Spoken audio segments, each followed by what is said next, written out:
আমি অশান্তিতেও শান্তি খুঁজি, কারণ এই ভদ্র সমাজে আমার মতো অভদ্র মানুষের কোনো জায়গা নেই।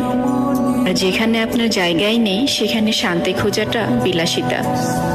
এতই স্ট্রং হয়েছি যে চোখ দিয়ে পানি আসতে নিলেও নিজেকে বলি মানুষ কতটা বেহায়া হলে আবার কান্না করে। এর মানে কি জানেন, আমি নিজেকে সংশোধন করে ফেলেছি।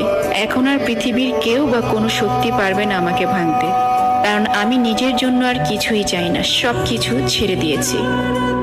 এখন নিজেকে চিনি, ভুলে গেছি সেই সব রাজ্য যেটা কখনোই আমার ছিল না। মাটি চাপা দিয়েছি নিজের সব শখ যেগুলো অন্য কেউ পূরণ করার কথা ছিল।